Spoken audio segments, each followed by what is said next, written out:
আসসালামু আলাইকুম এভরিওয়ান, সবাই কেমন আছেন? আশা করছি আপনারা সবাই ভালো আছেন। আজকে যে কুর্তিটি দেখছেন এই কুর্তিটি আমি খুবই ইজি ওয়েতে মেক করেছি। আশা করছি আগের ভিডিওর মতোই আপনারা এই ভিডিওটিও স্কিপ না করে সম্পূর্ণ ভিডিওটি দেখবেন। আর বৈশাখ স্পেশালি এই কুর্তিটি আমি মেক করেছি।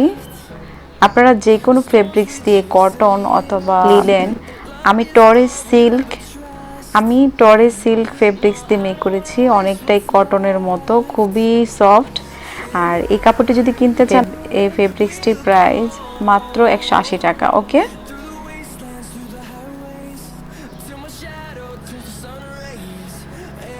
আমি যে কুর্তিটি মেক করেছি তার জন্য কাপড় নিয়েছি 3.5 মিটার, 3.5 গজ কাপড়। আমি কিন্তু সেমি লং বানাইনি, একদম ফুল লেন্থ মানে পা পর্যন্ত আপনারা দেখতে পেরেছেন লম্বা দিয়েছি। আপনারা যদি সেমি লং বানান সেক্ষেত্রে কাপড়টি কম লাগবে। প্রথমে আমি কাপড়টিকে 2 ভাঁজ, তারপরে 2 ভাঁজ 4 ভাঁজ করে দিয়েছি। 7 ইঞ্চিতে আমি মার্ক করে নিয়েছি। তারপর আর্মহোলের জন্য 7 ইঞ্চি নিচ্ছি, তালপাটের জন্য। আপনারা দেখতে পেরেছেন আমি কলার নেক দিয়ে মেক করেছি, সেজন্য আমার কিন্তু পোটের মাপ বা শোল্ডারের মাপটি একটু বেশি লাগবে। আমি আমার মেজারমেন্টে দেখিয়ে দিয়েছি, তো আমার বডি মেজারমেন্ট যত তার থেকে 2 ইঞ্চি বেশি নিয়ে আমি বডিটি কেটে নিচ্ছি। আর শোল্ডার থেকে উপর থেকে 16 ইঞ্চিতে আমি দাগ দিচ্ছি, 15 ইঞ্চি টিকবে। এভাবে দাগ দিয়ে আমি স্কেল দিয়ে সোজা বরাবর দাগ দিয়ে নিচ্ছি। তারপর আমার কোমরের মাপ যত তার থেকে 2 ইঞ্চি আমি এক্সট্রা বেশি নিচ্ছি। তারপর এই দাগটি আর কোমরের দাগটি আর বডির দাগটি স্কেল দিয়ে মিলিয়ে তালপাটের শেপ দিয়ে তারপর কেটে নিতে হবে। আপনাদের বডির মেজারমেন্ট যত তার থেকে 1 থেকে 1.5 ইঞ্চি বেশি রাখবেন। আর আমি একদম স্পষ্ট লিখে দিয়েছি বডি যত 4 দিয়ে ভাগ করতে হবে। ওকে, তারপর কি করতে হবে, মানে 1.5 ইঞ্চি থেকে 2 ইঞ্চি আপনাদের খুশি যতটুকু রাখেন। আমি 1.5 ইঞ্চি বা 2 ইঞ্চি এরকম বেশি রাখি। টপস পার্টটি আমার কাটা শেষ। টপস পার্টটির এক্সট্রা যে সাইড দিয়ে কাপড় ছিল সেখান থেকে আমি স্লিপ বানাবো। এই কাপড়টি 2 ভাঁজা আছে, 2 ভাঁজা লম্বা এবং চওড়া দুইটাই 9 ইঞ্চি আছে। উপর থেকে 3 ইঞ্চিতে মার্ক করছি। তারপর 9 ইঞ্চি পর্যন্ত মেজারমেন্ট আমার টিকবে 6, 1 ইঞ্চি বেশি নিচ্ছি, 7 ইঞ্চিতে মার্ক করে নিচ্ছি। তারপর আর্মহোলের শেপ দিয়ে প্রথম অংশটি কেটে নিতে হবে। আপনারা দেখেছেন আমি কিন্তু স্লিপটি একটু ডিজাইনার স্লিপ মেক করেছি। বর্তমানে টপস, বোরকা, কুর্তিতে এই স্লিপ ডিজাইনটি খুবই ফেমাস। ওকে, প্রথমে আমি যে স্লিভের অংশটি কেটেছি এটা নিয়েছি 9 ইঞ্চি। এই কাপড়টিরও চওড়া থাকবে 9 ইঞ্চি আর লম্বা নিচ্ছি 25 ইঞ্চি। মোট কথা হলো আপনি কাপড় যত বেশি লম্বা নেবেন কুচি কিন্তু তত বেশি হবে আর স্লিভের অংশটি ততই সুন্দর হবে। এই যেভাবে আমি কুচি দেখাচ্ছি এভাবে সম্পূর্ণটা আমি কুচি করে নিচ্ছি একটু বড় বড় করে। এই যে আমি কুচি করে নিয়েছি। তারপর দুটি সোজা সাইড বা রাইট সাইড একসাথে রেখে আমি সেলাই করে নিচ্ছি। আমি সেলাই করে ফেলেছি। তারপর নিচের বর্ডারে আপনারা দেখেছেন শার্ট কলারের মতো আমি ডিজাইন রেখেছি। সেম একই ওয়েতে কুচি করে নিতে হবে, বাট আমি আপনাদেরকে কুচিটি মেশিনে লাগিয়ে দেখাচ্ছি কিভাবে করেছি। শার্টের মতো যে এটা আমি স্টাইল করেছি তার জন্য কাপড়টির চওড়া নিচ্ছি 5 ইঞ্চি। আর আমার স্লিভের মানে হাতার মোহরি যত তত নিতে হলো। আমার হাতার মোহরি টিকবে 10 আর 1 ইঞ্চি এক্সট্রা বেশি নিচ্ছি, টোটাল নিচ্ছে আমি 12 ইঞ্চি। হাতার ডিজাইনটির মধ্যে আমি বক্রম অ্যাডজাস্ট করব, যার ফলে এটি শক্ত হয়ে থাকবে, খুবই সুন্দর হয়। বক্রমের চওড়া নিচ্ছি 2 ইঞ্চি। হাতার মোহরি যতটুকু সে অনুযায়ী লম্বা নিয়ে নিয়েছি বক্রমটির। আমি আয়রনের সাহায্যে বক্রমটি লাগিয়ে নিয়েছি। এই যে দেখুন, জাস্ট একটি ভাঁজ করে সাইডটি শুধু সেলাই করে দিতে হবে। আমি সেলাই করে নিচ্ছি। সেলাই করে তারপর এই ডিজাইনটি রেখে, বক্রমের ডিজাইনটি রেখে, এই দেখুন আমি রাইট সাইড মার্ক করে নিয়েছি আপনাদের বোঝানোর সুবিধার্থে। দুইটি রাইট সাইড একসাথে রেখে উপরের সাইডটি যে কুচি দিচ্ছি এটা কিন্তু ব্যাক সাইড। ওকে, তো এভাবে দেখেন একটু বড় বড় করে আমি কুচি দিচ্ছি। সম্পূর্ণটা এভাবে একটু বড় বড় করে কুচি দিয়ে নিতে হবে। 1/2 ইঞ্চির মতো করে আমি ডিস্টেন্স রেখে কুচি দিচ্ছি। আপনারা যদি আমার চ্যানেলে নিউ হয়ে থাকেন প্লিজ আমার চ্যানেলটি সাবস্ক্রাইব করবেন। আমি চেষ্টা করি আপনাদেরকে খুবই সহজ ওয়েতে বুঝিয়ে ভিডিও মেক করার জন্য। তো আমি কিন্তু অনেক সুন্দর সুন্দর ভিডিও দেই, কিন্তু জানি না কেন যেন আমার ভিডিও তেমন আপনারা সবাই দেখেন না বা আমার ভিডিও তেমন ভাইরাল হয় না। তো প্লিজ সবাই আমাকে সাপোর্ট করবেন। দেখুন কত সুন্দরভাবে আমি স্লিপটি মেক করে নিয়েছি। এখন নিচের পার্টটি যে কুচি দিয়েছি তার জন্য আপনি কতটুকু লম্বা নেবেন টপ পার্ট থেকে বাকিটা সেই অংশটা নিতে হবে। আমি 38 ইঞ্চি নিয়েছি। আর দেখুন কাপড়টি কতটুকু আছে, টোটাল কুচির জন্য যে কাপড়টি নিয়েছি কতটুকু আছে, 40 ইঞ্চি। ওকে, ঠিক আছে। আমার কমর হলো 32 ইঞ্চি, 32-এর অর্ধেক হলো 16, আর কাপড়টি নিয়েছি 40 ইঞ্চি। সো অনেক কুচি হয়েছে। কুচিটি করে আমি ব্যাক পার্টের সাথে লাগিয়ে নিয়েছি। ফ্রন্ট পার্টের জন্য দেখুন নেকটি লম্বা এবং চওড়া 3 ইঞ্চি করে নিয়েছি, নিয়ে একটু গোল রাউন্ড করে তারপর কেটে নিচ্ছি। নেকটি কাটার পর টপসটি এভাবে সোজাভাবে ধরে মার্ক করে মিডল সাইড থেকে কেটে নিতে হবে। আপনারা তো দেখেছেনই আমি কিন্তু ফ্রন্ট সাইডটি ওপেন রেখেছি, মানে সামনের অংশটি অনেকটুকু ওপেন রেখেছি। আপনারা সম্পূর্ণ ভিডিওটি দেখুন, তাহলে বুঝতে পারবেন আমি কতটুকু ওপেন রেখেছি। আমি যতটুকু রেখেছি একদম পারফেক্ট। আমি একই মেজারমেন্টে 2টি পার্ট কেটেছিলাম। পিছনের পার্টটি তো কুচি করে লাগিয়ে নিয়েছি, আর এটি 2 ভাঁজ করে সেম ওয়েতে সামনের অংশটি জাস্ট একটু ভাঁজ করে আমি কেটে নিয়েছি, কেননা সামনের অংশটি ফাড়া, সেজন্য আমি 3 ইঞ্চি মার্ক করে নিয়েছি। 3 ইঞ্চিতে আমি কোনো প্রকার কুচি দিব না। আপনারা যদি একদম প্রথম থেকে কুচি দেন তাহলে কিন্তু আমি যে ডিজাইনটি রেখেছি সেটা সুন্দর হবে না। আমি যেভাবে করছি সেভাবে করুন। তো আমি এভাবে কুচি দিয়ে টপস পার্টটির সাথে লাগিয়ে নিয়েছি। আর এখন দেখুন আমি কি বোঝাতে চাচ্ছি। এটি হলো ফ্রন্ট পার্টের রাইট সাইড। আমি তো মিডল সাইড কেটে নিয়েছি। তারপর হলো যে দেখুন প্রথম থেকে এখান থেকে 1 ইঞ্চি, উপর থেকে 1 ইঞ্চি মতো ডিস্টেন্স, তারপরে এ দাগ থেকে প্রত্যেকটি 2 ইঞ্চি করে ডিস্টেন্স। দেখুন প্রথমে 2, তারপর 4, তারপর 6, তো উপর থেকে 32 ইঞ্চি পর্যন্ত আমি বাটনগুলো ইউজ করব। আমি নিয়েছি 2 ইঞ্চি, এই যে দেখুন 2 ইঞ্চি করে যতটা আপনারা দিতে চান ততটি কেটে নেবেন। আমি 15টি দিয়েছি, তার জন্য 15 পিসেস কেটে নিয়েছি। এখন জাস্ট কিভাবে লাগাতে হবে আমি আপনাদেরকে দেখাই। এই দেখুন একটুখানি ভাঁজ করে প্রত্যেকটাতে এভাবে লাগিয়ে নিতে হবে। আমি লাগিয়ে নিচ্ছি।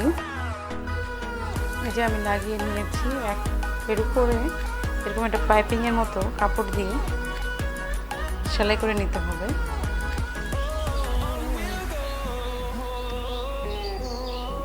চড়া নিচ্ছি 1.5 ইঞ্চি। এই যে দেখুন এটা চড়া নিচ্ছি 1.5 ইঞ্চি, আর লম্বা যতটুকু আমার জামার লম্বা হবে ততটুকু। প্রথমে আমি এখানে এই বরাবর একটি সেলাই করে দেব। আমি সেলাই করে নিয়েছি। এখন কি করতে হবে, এবার ফোল্ড করে একটি ভাঁজ, দেখতে পেরেছেন, একটি ভাঁজ, তারপর একটি ভাঁজ, এভাবে দিয়ে পাইপিংটি এভাবে থাকবে, আর এই বরাবর সেলাই করে নিতে হবে। আমি সেলাই করে নিয়েছি। সেম ওয়েতে আমি আমার ফ্রন্ট সাইডে লেফট সাইডটিও সেলাই করে নিয়েছি। এই যে দেখুন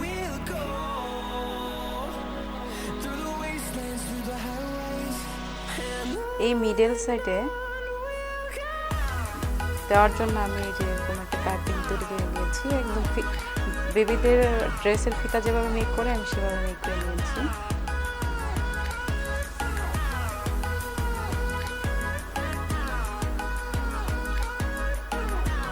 দেখুন আমি কিভাবে লাগাচ্ছি। জাস্ট এই সাইডটিতে এই যে দেখুন এই সাইডে রেখে এই বরাবর এটি সেলাই করে নিতে হবে। এখান থেকে যে নেক কেটেছিলাম 3 ইঞ্চি, তার থেকে এখান থেকে 6 ইঞ্চি পর্যন্ত আমি ওপেন রেখেছি। এই যে দেখুন এই পাশটা, আর এই পাশটি তো প্রথমে পাইপিংটি লাগিয়ে নিয়েছি। তারপরে এই যে দেখুন এই পাশটি আমি ওপেন রেখেছি, কেননা নেকটি অনেক ছোট, এই জন্য এই যে 6 ইঞ্চি ওপেন রেখেছি। তারপরে যে দেখুন এখান থেকে একদম ফিক্সড করে 2 পাশে এটা আমি লাগিয়ে নিয়েছি, যতটুকু পর্যন্ত আমি পাইপিং দিয়েছি। এখানে এই পাশে একটি সেলাই, এই পাশে একটি সেলাই করেছি, মানে এই পাশটি ফিক্সড। এই যে দেখুন এই পাশটি ফিক্সড, আর শুধু 6 ইঞ্চেস ওপেন থাকবে।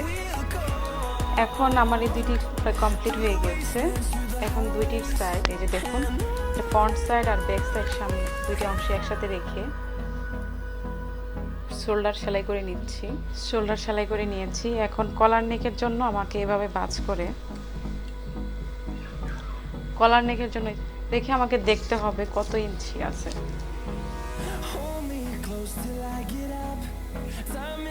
একদম টেনে ধরে দেখতে হবে।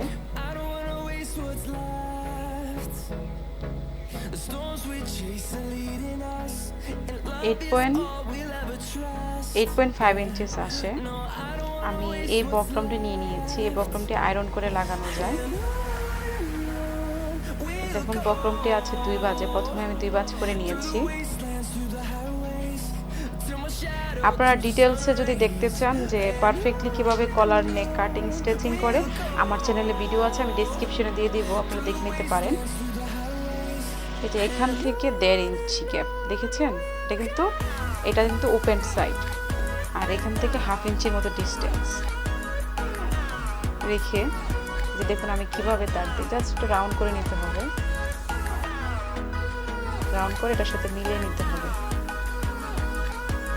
তারপর 1 ইঞ্চি ডিস্টেন্স রেখে যে 1 ইঞ্চি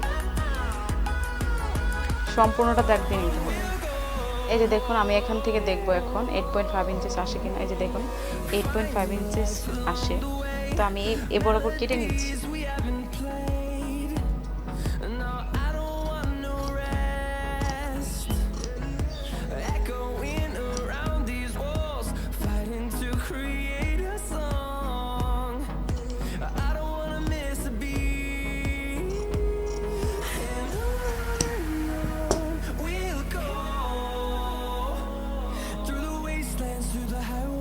আমি কেটে নিয়েছি।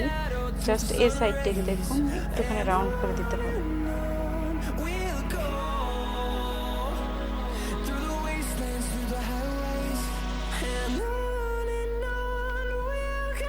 এখন এই যে ওপেন সাইডটি ছিল, এখন দেখুন আমি কি করে, যে ওপেন সাইডটি ছিল এই কোণাটি থেকে জাস্ট একটুখানি রাউন্ড করে নিতে হবে। এই যে দেখুন আমি কিভাবে রাউন্ড করছি, আপনারা চাইলে সোজাও রাখতে পারেন। এই যে দেখুন রাউন্ড করে নিয়েছি। আমার নেকটি আমি আপনাদেরকে দেখাচ্ছি।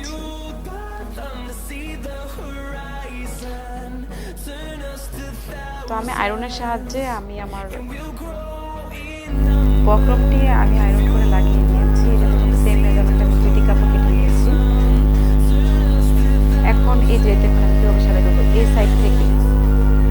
সাইডটি থেকে ডাইরেক্টলি এই যে বক্রমের সাইডে আমি একটু সেলাই করে নিচ্ছি।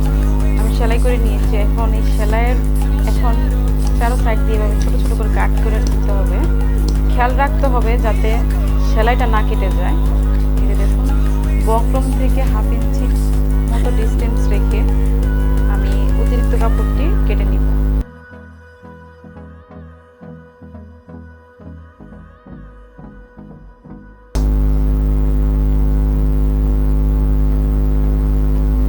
এভাবে ফোল্ড করে, এই যে দেখুন এভাবে ফোল্ড করে এর উপরে একটি সেলাই করে দিতে হবে। এই যে ফোল্ড করার পর আমি জাস্ট একটু উপরে একটি সেলাই করে দিয়েছি, চাপ সেলাই, যাতে এটা টেকসই হয়। সামনের অংশে বা রাইট সাইডে এইভাবে এই যে দেখুন এভাবে রেখে ডিস্টেন্সে আমি সম্পূর্ণটা নেকটি লাগিয়ে সেলাই করে নিচ্ছি। কলারটি আমি লাগিয়ে নিয়েছি। কলারটি লাগানোর পর আমি 2 সাইডের স্লিভের অংশটি লাগিয়ে নিয়েছি। এই যে দেখুন স্লিভের অংশ। তারপর এখান থেকে আমার বডি মেজারমেন্ট অনুযায়ী এই যে দেখুন স্লিভের অংশ থেকে সম্পূর্ণ জাস্ট স্ট্রেট লাইন সেলাই করে নিচ্ছি। আমি বডির সাইড 2 পাশেই সেলাই করে নিয়েছি। এখন জাস্ট আমার নিচের সাইড বর্ডারটি আছে। প্রথমে এই যে একটুখানি চিকন ফোল্ড করবো, বাজ দিব। তারপরে এই যে দেখুন 1 ইঞ্চির মতো একটি বাজ দিয়ে সম্পূর্ণটা নিচের বর্ডার সেলাই করে নিচ্ছি। সম্পূর্ণ বর্ডারের সাইড আমি সেলাই করে নিয়েছি। এখন আমাকে জাস্ট শো বাটনটা অ্যাডজাস্ট করে নিতে হবে। এই যে দেখুন যে পাইপিংটি যেখানে এন্ড হবে, এই যে দেখুন পাইপিংটি এখানে এই যে আমি সেলাই করে নিয়েছি, এই দাগ বরাবর আমি শো বাটন লাগিয়ে নিব পাইপিং এর বরাবর। Please subscribe and hit the bell icon to never miss an update from this channel. Thank you.